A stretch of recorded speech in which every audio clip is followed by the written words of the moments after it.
एक राजा के मन में एक सवाल आया कि जब ईश्वर सब कुछ अच्छा और बहुत अच्छा बना सकता था तो उसने दुनिया में इतना दुख दर्द क्यों बना दिया। क्यों दुनिया में होने वाले सभी बुरे कर्मों में ईश्वर को मजा आता है। क्योंकि जो कुछ भी हो सकता है सब उसके नियंत्रण में ही तो है। वह जो चाहे दुनिया को बना सकता है, बिल्कुल अच्छा बना सकता है। कोई बुराई ना हो, कोई दुख ना हो, किसी को कोई दर्द ना हो। फिर ईश्वर ऐसा क्यों नहीं करता? क्या उसे दुख में मजा आने लगा है?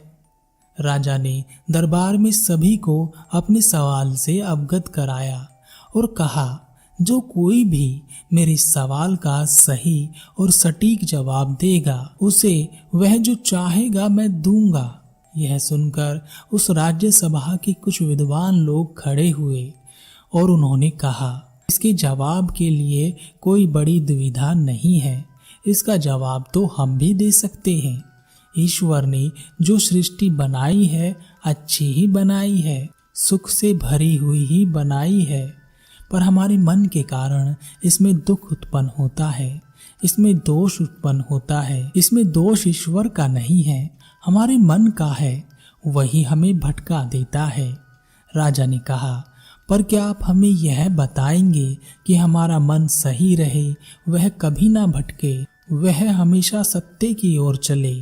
ऐसे मन का निर्माण ईश्वर कर भी तो सकता है।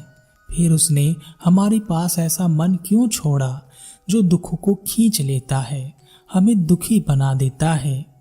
राज्यसभा के एक दूसरे विद्वान ने कहा, महाराज, जैसे ईश्वर होता है वैसे ही शैतान भी होता है। ईश्वर की बनाई कीर्ति यानी हम मनुष्यों में उस शैतान ने मन का बीज डाल दिया। इसलिए मन हमेशा शैतान की ओर ही भागता है। इसमें दोष उस शैतान का ही है। राजा ने कहा, क्या शैतान ईश्वर से ज्यादा ताकतवर है? विद्वान ने कहा, नहीं, इस सृष्टि में सबसे शक्तिशाली ईश्वर ही है। राजा ने कहा, तो फिर वह ईश्वर शैतान को खत्म कर अपनी बनाई कृति यानी हमारा दोष क्यों नहीं मिटा देता? और अगर वह ऐसा करने में सक्षम नहीं है तो इसका मतलब शैतान ज्यादा ताकतवर है, ज्यादा शक्तिशाली है। तो क्या हमें शैतान की शरण में नहीं हो जाना चाहिए? राजा की बात सुनकर सभी शांत हो गए और किसी की हिम्मत नहीं हुई कि कोई राजा की बात का उत्तर दे सके। इसके बाद राजा ने घोषणा की, जो कोई भी अपने उत्तर से मुझे संतुष्ट कर देगा उसकी हर इच्छा पूरी की जाएगी, हमेशा जब तक वह रहेगा। इसके बाद राजा के पास दूर दूर से देश विदेश से विद्वान आने लगे। सबने अपने अपने उत्तर रखे पर कोई भी राजा को संतुष्ट नहीं कर पाया। बहुत दिन गुजर गए। आखिरकार राजा ने भी मान लिया कि इस दुनिया में कोई नहीं है जो उसके उत्तर का जवाब दे सके। इसी पर चर्चा करने के लिए एक दिन राजसभा बुलाई गई। राजा ने कहा, हमने एक से एक विद्वानों से चर्चा की पर कोई भी हमारे सवाल का ठीक जवाब नहीं दे पाया। सब कही सुनी बातें ही दोहरा रहे हैं। क्या हम मान लें कि अब इसका जवाब हमें जीवन में कभी नहीं मिलेगा? तभी राजा का रसोइया राज दरबार में उपस्थित हुआ और उसने कहा, महाराज, आपके लिए एक ऐसी सब्जी मैंने बनाई है जिसे खाने के बाद आपको आपके सारे उत्तर मिल जाएंगे। ऐसा स्वाद आज तक आपने कभी नहीं लिया होगा। राजा ने कहा, तुम्हारी बातों से लगता है सब्जी बहुत ही स्वादिष्ट बनी होगी। हमारे सामने इसे जल्दी से पेश किया जाए। रसोइया ने कहा, महाराज, सब्जी तो यहाँ नहीं आ सकती, आपको ही सब्जी तक जाना पड़ेगा, नहीं तो सब्जी का स्वाद खराब हो जाएगा। राजा ने कहा, अच्छा, अगर ऐसा है तो हम तुम्हारे साथ चलते हैं। राजा के साथ सभी दरबारी भी साथ चले। रसोइया राजा को एक लौकी के बेल के पास ले गया। उस बेल पर एक लौकी लगी थी। रसोइये ने कहा, महाराज, यही है सब्जी, खा लीजिए। यह सुनते ही राजा को क्रोध आ गया और उसने कहा, क्या तुम हमारे साथ मजाक कर रहे हो? यह सब्जी है, लेकिन तुमने इसे बनाया नहीं है। क्या हम कच्ची लौकी खाएंगे? रसोइये ने कहा, महाराज क्षमा कीजिए, मेरा ऐसा कोई इरादा नहीं है, पर आप भी तो ऐसा ही कर रहे हैं कि ईश्वर ने सृष्टि बिना दुख के क्यों नहीं बनाई? राजा ने कहा, अपनी बात स्पष्ट करो। रसोइये ने कहा, यह लौकी की बेल एक बीज से निकलती है। अगर वह बीज दुख नहीं झेलेगा, वह अपना सीना नहीं चीरेगा, तो यह लौकी की बेल कभी भी नहीं निकल पाएगी और इस पर यह लौकी कभी नहीं आएगी और इस लौकी को आप कभी नहीं खा पाएंगे। और अगर यह बेल आपको लौकी ना तोड़ने दे, तो आप इस लौकी की सब्जी बनाकर तब कैसे खाएंगे? लौकी तोड़ने पर बेल को तो दर्द होगा ही, दुख भी होगा। राजा ने कहा, तुम क्या कहना चाहते हो? यह अभी भी स्पष्ट नहीं हुआ है। रसोइये ने कहा, मैं अपनी बात स्पष्ट कर दूंगा, पर इसके लिए आपको वहीं दरबार में वापस जाना होगा। वहीं मैं इस लौकी की सब्जी बनाकर आपके लिए लाता हूँ। राजा ने कहा, ठीक है, जैसा तुम कहते हो, हम दरबार में जा रहे हैं। जल्दी ही इस लौकी की सब्जी बनाकर ले आओ।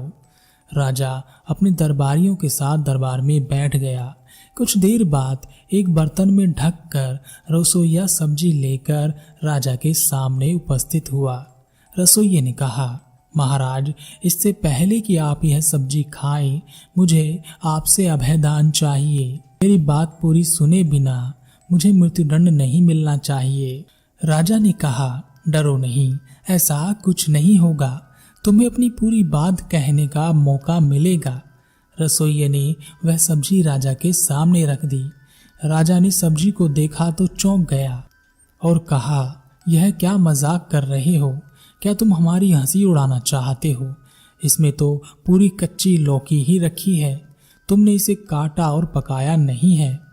रसोइये ने कहा, महाराज, लौकी को बेल से तोड़कर पहले ही हमने उस बेल को और लौकी को बहुत दुख दिया है, और अब इस लौकी को काट कर इसे दुख देना, दर्द देना क्या उचित है?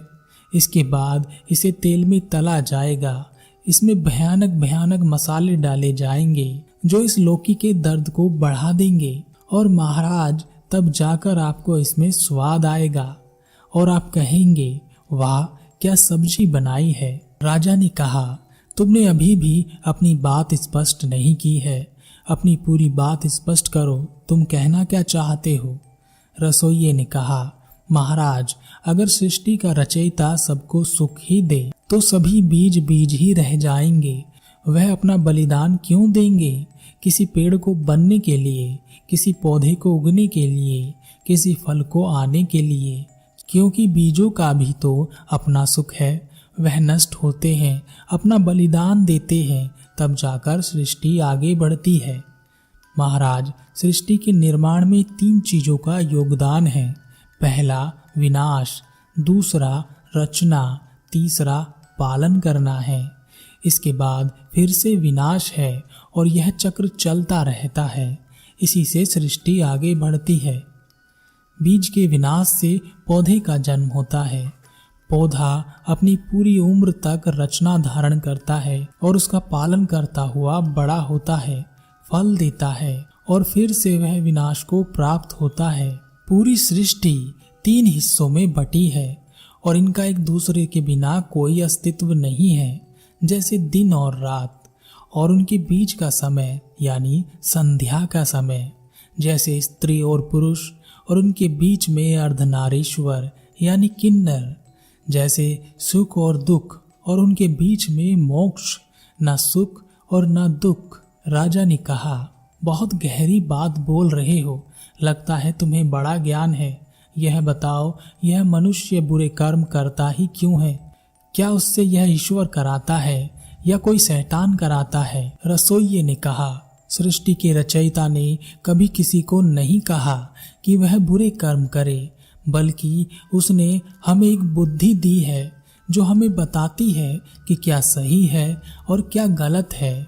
सृष्टि में मौजूद 3 चीज में से हम किसी भी एक चीज का चुनाव कर सकते हैं। चुनने की आज़ादी हमें दी गई है, पर गलती करने पर अपनी गलती को मानना हमारी आदत नहीं है। इसलिए हमें शैतान का निर्माण किया है ताकि हम सब कुछ उस पर थोप सकें, और इसी कारण शैतान ताकतवर है। जिस दिन हम अपनी गलतियों को मानना शुरू कर देंगे, शैतान कमज़ोर हो जाएगा। और यहाँ शैतान कोई और नहीं है, हम ही शैतान हैं। राजा ने कहा, तो क्या ईश्वर हमारे सुख और दुख के लिए उत्तरदायी नहीं है? अपनी बात को सही तरह से स्पष्ट करो। रसोइये ने कहा, महाराज, ईश्वर केवल निर्माण करता है, विनाश करता है, पालन करता है। उसकी सृष्टि से आप क्या उठाते हैं यह आपका ही निर्णय है, इसमें वह कुछ नहीं करता। राजा ने कहा, हम तुम्हारी बात से सहमत नहीं हैं, इसे साबित करो। रसोइये ने कहा, आज मैं आपके लिए इस लौकी की सब्जी बनाकर लाना चाहता हूँ, उसके बाद ही मैं अपनी बात आपको स्पष्ट करूँगा। राजा ने इजाज़त दे दी और रसोइया लौकी की सब्जी बनाकर दरबार में ले आया। राजा ने उस सब्जी को खाया और रसोइये पर चिल्लाया, यह क्या सब्जी बनाई है? लौकी को उबाल कर ही ले आया है, इसमें ना मसाले हैं, ना नमक है, ना मिर्ची है। क्या इस तरह का खाना खाएंगे हम? रसोइये ने कहा, महाराज, आपको यह सब्जी पसंद नहीं है, यह आपका निर्णय है, इसमें ईश्वर कुछ नहीं कर रहा। जबकि यह बात सत्य है कि यही सब्जी आपकी सेहत के लिए उचित है। मसालों के साथ जिस सब्जी का निर्माण किया जाएगा वह आपकी सेहत के लिए सही नहीं है। अब आप निर्णय ले सकते हैं कि आपको कौन सी सब्जी खानी है।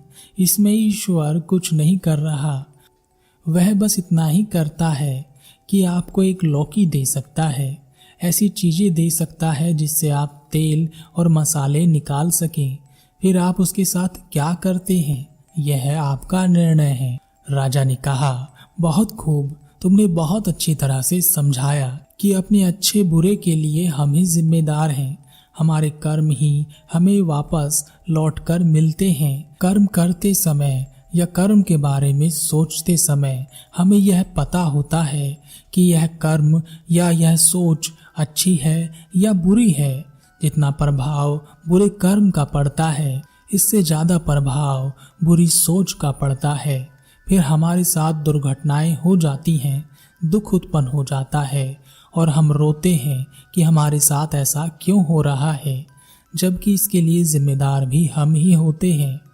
इस सृष्टि में अच्छी और बुरी दोनों चीज़ें हैं। हमारे लिए क्या अच्छा है, क्या बुरा है, इसका निर्णय हम ही लेते हैं। तुमने हमें बहुत सही तरीके से समझाया। अब जो तुम्हें चाहिए वह मांग लो। रसोइये ने कहा, महाराज, मुझे तो केवल आपकी सेहत चाहिए। आपकी सेहत के अनुरूप भोजन बनाने की अनुमति दें, क्योंकि जो भोजन आप अभी तक अपने स्वाद अनुसार खा रहे हैं वह आपकी सेहत के लिए उचित नहीं है। राजा बहुत खुश हुआ और उसने अपने रसोइये को बहुत सारा इनाम दिया और उससे पूछा, तुमने जो यह सब बताया, यह सब ज्ञान तुम्हें कहाँ से मिला? रसोइये ने कहा, यह सब तो यहीं बिखरा पड़ा है। अपनी दुविधा में फंसे होने के कारण बस हम देख नहीं पाते। सारे उत्तर यही हैं, उत्तर ही उत्तर हैं। सवाल तो हम ही खड़े करते हैं, क्योंकि अपने आप को देखना हम भूल गए हैं।